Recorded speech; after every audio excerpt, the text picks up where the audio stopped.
makam işi değil, memleket işi 5 senede bir gelip burada aday olmak değil, burada yaşamak lazım. Yağmurunda ıslanmak lazım. Hemşerisinin düğününe gitmesi lazım. Hemşerisinin cenazesine gitmesi lazım. Burada karda ıslanması lazım. Birincisi olması lazım. Birincisi. Diyor. Kim kiminle yürür ona bakın siz diyor. Bırakın dönsün dönme dolaplar. Haktan hakikatten olun siz diyor. Dolayısıyla bakın biz kiminle beraber olduğumuzun kararını vereceğiz. Ezanı susturmak isteyenlerle mi olacağız?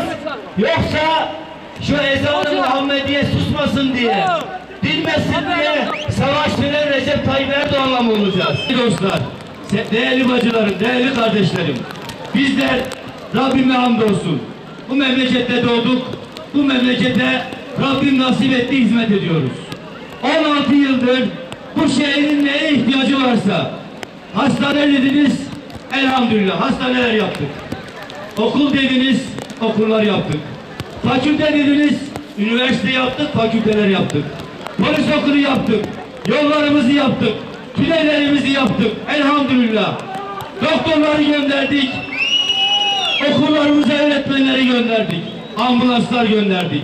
Velhasıl elhamdülillah 16 yıldır bize ne dediyseniz, bu şehrin neye ihtiyacı varsa bir eksiklerimizi tamamlıyoruz.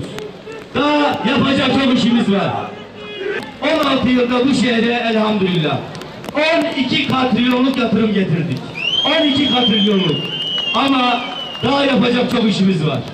Daha çok çalışmamız lazım. İnşallah bunu da belediye başkanımızla beraber yapacağız. Bakın değerli kardeşlerim. Şimdi biraz evvel Resulullah kardeşim söyledi. 2014'te bir yol kazasına uğradık. Eyvallah.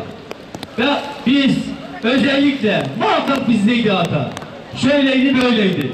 Hata muhakkak bizdeydi, kaybettik. Ama ne oldu? Bakın 5 yıldır bu şehirde belediye taş üstüne taş koymadığı gibi bu şehrin hakkını, hukukunu, çocuklarımızın rızkını başka yerlere götürdü. Değerli kardeşlerim,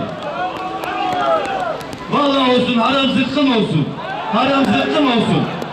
Bakın, bu şehre gelen bütün imkanlar nereye gitti biliyor musunuz?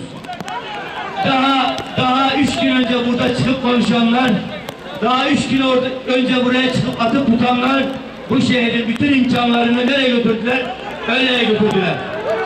Evet, bütün Bitlis'e burada, değerli kardeşlerim, özellikle şunu söyleyeyim bakın, biz iktidarız, biz devletiz, biz belgesiz konuşmayız.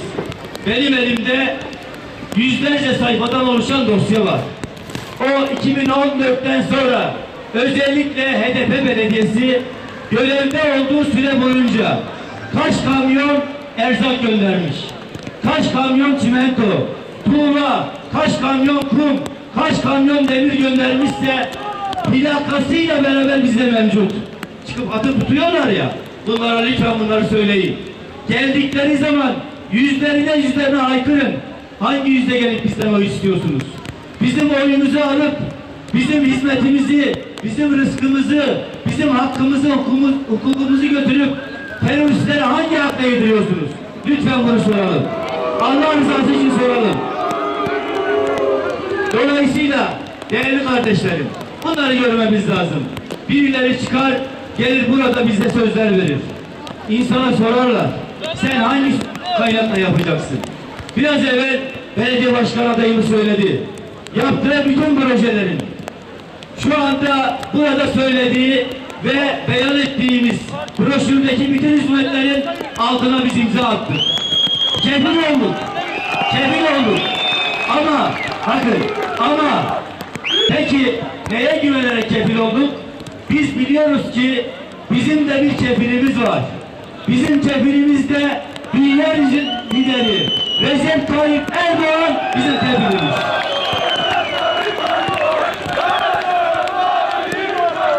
Eyvallah. Değerli kardeşlerim, peki Allah aşkına sormazlar mı insana senin kefilin kimdir? Kimi referans gönderiyorsun? Sırtını dayadığın Kandil mi yoksa sırtını dayadığın PKK